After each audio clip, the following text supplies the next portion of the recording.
Oh yeah, it's my dog. You know, small town vibe. Are they tough? I know you're really looking forward to obviously that first playoff game. Just kind of your takeaways of the result you guys wanted from that game. You know, we came out had a good first quarter. Second quarter, they picked up the energy, and we just couldn't bounce back after that. We'll be ready this tomorrow, and you know, be ready for the war. Last game, I felt like coaches they prepared us well, but the game turned down to a possession game, and they got more possession. What is it over the last couple of days that gives you that confidence this team will be ready? We got good looks. We did our job really with Anthony Edwards. Other guys got hot, and we got to make sure we limit their lasers. They're great 3-point shooters too. They can't get off 24 threes. We got to do a better job of getting their attention. Besides that, we did good. Your presence obviously always felt more than just the counting stats. But do you think there is a way for you to, maybe look for your shot more? Or how can you make a bigger impact in the game? This is probably one of those games. It may not be me because they put Rudy Gobert on Rui. So Rui probably gonna get more to be in action a lot more than me. So I'll probably be in the corner a little bit more, but. I can affect the game defensively, crashing the glass, finding ways to cut, just being active. And I got to be a little bit more active. And I felt like last game I allowed not touching the ball, kind of messed with my energy, and I got to do better. Going off that, how much of physicality is a pride point? And what does it do to you as a player to feel like you were outplayed physically? You'll see it in the stats, in the offensive rebounds, deflections. I feel like they got way more deflections than us. It gives teams energy. You take a charge. You dive for the ball. You get extra possession. It kills the opponent. Energy, and it gives you energy. So we got to play better on that end of at that aspect of the game. But besides that, we was getting great shots. We just probably missed them, and it kind of creeped into our defense. What's the mental adjustment that you guys have to kind of make when you're going into these games, especially, after getting kind of punched in the mouth in the first game and just rebounding as a team? Every game different. Just got to come out there and be the better team. They was the better team the first game, and it's a whole new game. We just got to try to come out here and get this win. It's a very important must win, especially trying to do something special. We got to get this win. You talked about, the lasers and, defensively too for you guys. When you guys were in tilt, Timberwolves mentioned that a lot in the press conference. They would send a cutter to kind of get you guys off balance and then to clear out an open side. So what have you learned in terms of that, in terms of them using their cuts? And then when y'all do tilt, Julius being able to pass out of that when he has a situation with Austin, what are some things you liked and saw from that too? We just got to be more active. Give second and third efforts because we're going to be in a scramble situation once we start tipping the floor. They guys made shots. Certain guys we wanted shooting the ball, and they made them shots. And sometimes that's how it is, but we can't allow that to mess with our energy and our defensive effort. They did a good job. We knew they scouted what we do on the defensive end, so we knew how they was going to play. They're a physical team. That's who they are. And that was a better team the first game. So we'll be ready next game. Is it tough to get fast break points when you do tilt out of that? Because, a lot of times when they would get a layup or something like that, or when you guys would get a layup, it's just kind of because it was 25-6 in the fast break points. That's fast break points is also us. We got to run. We got to get stops first of all to get in transition. So can't really say it was the tilts. We got to get stops and rebounds. They're getting all the offensive rebounds and loose balls. We can't get in transition. Yeah. So we just got to do a better job of, getting the ball, 50-50 balls, and running. Dorian, when it comes to the 3-point shooting, you mentioned, just the best defense to that is just denying them the attempt. What's the key to denying a team like that, that many 3-point attempts? No, you can't really stop nobody from shooting three. You can make it hard for them. Ant can probably get off his shot against anybody, so you just got to make it hard. Try to get guys like Nas Reed off the line. you know, he ain't gonna shoot too many pull-up twos. He probably gonna either go to the rim or shoot a three. So, you know, we gotta get him off the line. And besides that, just gotta play harder. Last question. Dorian, when you say play harder, I think sometimes people hear that and they think it means just like No. run it, but like, you know what I mean? Like, it's like, can you kind of like, when you guys are playing hard, what does it look like? We communicating, giving second and third efforts. Teams getting one shot at the rim, you know, not two. I wouldn't say we wasn't playing hard because our first shot defense was good. You know, we just, you know, wasn't getting those, you know, loose balls. They was first to the ball, and that don't mean we wasn't playing hard. Just, you know, just mean they was just a little bit more, you know, into it, and we got to do the same. Thanks, Doug. It's one of the best practices for you guys. How do you see that translating now, obviously, to game two? We watch, you know, what happened game one, and hopefully we can, you know, just right our wrongs. You know, we played bad. They shot the ball really well. They're obviously a really good team that's physical. We got to, you know, match that. So tomorrow will be, you know, different story. You guys have been a team when it's been in rhythm, has played really well on both ends of the floor. How do you think the week off showed up in that game? We've seen it a couple times this year where you guys have had breaks, fires, all-star break, injuries and stuff like that, where then when you guys have gotten back together, it hasn't been an instant click. Did the game feel like any of those other kind of like out of sort games? Yeah, a little bit, but you know, they wasn't in the play-in either, so they had kind of similar situation. So they just come out, you know, more sharp, and kicked our ass. So we got to be better. Today was a really good practice. So yeah, we're looking forward to tomorrow. What is it about what they did that you maybe weren't anticipating? I don't really think anything. You know, they played that way throughout the whole season. They play hard as shit every possession. They got guys that guard the ball really well, but good defensively. And like I said, that coaching staff does a good job of having them prepared to play, you know, every single game that they played, you know, from game one to now. So I don't think they played any different. They did what, you know, their identity was. When you were watching film, what in particular stood out with yourself in terms of things that you would look to do differently, or what jumped out at you? That I played shitty. Yeah, I mean, I wasn't myself. To what the reason was, don't know.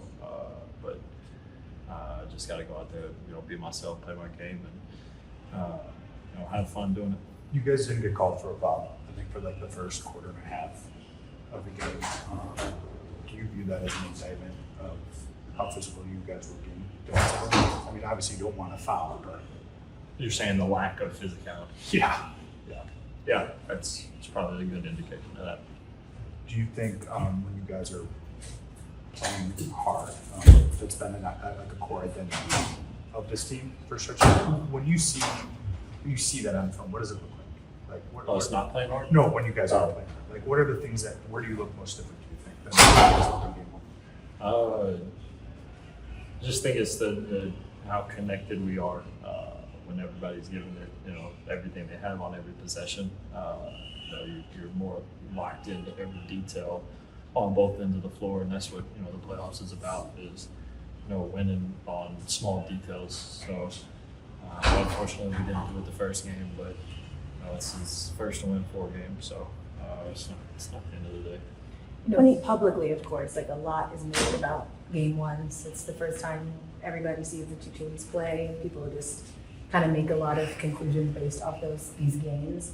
Internally, though, with the team, what do you all think about this game one and how that performance will help you moving forward in game 2?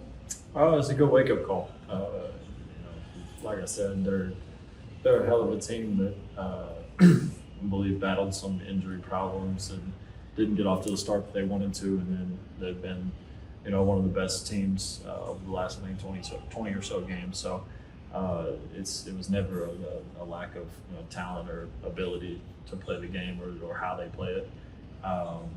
That they were in that play-in area and then fought themselves, you know, back to that 6th seed. So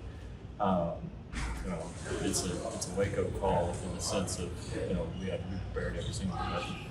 How do you feel like you guys did in terms of, playing with the tilt? Julius and I mentioned that a lot. I saw even watching back on the film. We'll try to get you on the deep seal. They all of the players mentioned you in the tilt defense and how you guys will react to that and find an open man in the corner three. So I just wanted to get your thoughts on how you feel like you guys played with the tilt. With us running? Yeah, running tilt. I mean, obviously it wasn't good enough. I feel like, when we did our schemes and game plans, it was successful, especially for the first shot. When you give up X amount of offensive rebounds for 20 plus points, it's deflating and it's hard to recover from because therefore you're taking the ball out of the basket every single possession. You don't really get transition points or have opportunities to get up and down in transition. So I felt like when we did what we were asked to do, we were successful, but we just didn't finish possessions for the most part. Had some defensive breakdowns, some uncharacteristic issues throughout the flow of the whole game. Right there. Appreciate y'all. Dorian's coming. I know you recognize a lot in real time, but just from watching the film and what you were able to pull away from schematics and also what the guys were saying, controlling the controllables, doing that better. What's kind of the balance you say? We just have to do a lot of things better. It starts with playing harder and being organized. Is there a difference when you talk about, and I know this team is accustomed to it, the early onslaught offense with Luka from the regular season to postseason? Is there a difference that kind of comes with that in terms of being ready for it or prepared? For our team or the other Yeah. team? No, I think the guys are comfortable with that. JJ, you guys have struggled to find rhythm at times this season when we've had extended breaks. First game back after the Fires, first game back after All-Star break, first game back after LeBron missed some time. Why do you think that's been the case with this group? And did you see kind of signs of that, I guess, in game one after you guys had a week off? Yeah, I think as a coach, we talked about it as a staff right after the game. It's like, should we have scrimmaged more during that week? I think in the season, you're constantly trying to balance rest and recovery and health and also getting exposure to live action. The time in January, that was the one game against San Antonio. We weren't very good, but that was hard because we didn't want to kill the guys because they literally could say you're playing tomorrow, or they were canceling games the game before. So it was hard to really put together like a normal practice. It was more about just staying sharp. I think this week, we probably could have done a few more scrimmages, but we had our best practice we've had in months. They played live for a very extended period of time. Got a good lather. What was the message going into this morning's practice? This morning's practice message. We focused yesterday on our defense. We focused today on our offense. When you talk about organization, where does that responsibility lie? Like when you guys get organized, how does it? Yeah, I think a lot of times you would hear that word and you would think, oh, it's the point guard calling a play. No, it's just all of the normal stuff that we try to do, and when we do it, we're really good. Being organized is screen. Being organized is getting to the proper spacing. Being organized is getting the corners filled after makes and misses. That's being organized. It's not like, there's set calls you would call after dead balls, free throws, and whatnot. But our early offense stuff, like any team, it's the same shit. It's remarkable how many possessions we had. 4 guys at half court with 15 on the clock, like literally just like bunched up together at half court. So that's what it means to be organized. Just half court defensively, what's the balance between showing Edwards and bodies and kind of the corners and them getting open? Sometimes even he's getting the penetration first, but how do you walk that line? Yeah, I mean, again, we went back, look back at every 3-pointer they made. That wasn't why they made 3-pointers. So. You talked about the physicality after that game. Austin Reaves also said, we just weren't physical enough. When you look, how do you adjust for physicality? How do you game plan physicality? There's no game plan for physicality. We have been, in my opinion, one of the more physical teams in the NBA the last half of the year since mid-January. It's who we are. I take Saturday's game from a physicality standpoint as an aberration. Do you look at something like the fact that I think it took you guys like 18 minutes to call for a foul in that game as a sign that you weren't into players enough? I know generally you don't want to foul, but I don't think 0 is a good number probably for you. Is that how you felt? Yeah. Coach, when it comes to now that you've been able to look at game one and step away from it and just kind of analyze it, what's your biggest takeaway in terms of adjustments for game two, just generally speaking, from game one? Not giving away our adjustments. No, I mean just in general, like in terms of watching the tape, not being in the Got moment. to play harder. Yes. Thanks, Coach. Thanks, Jordan.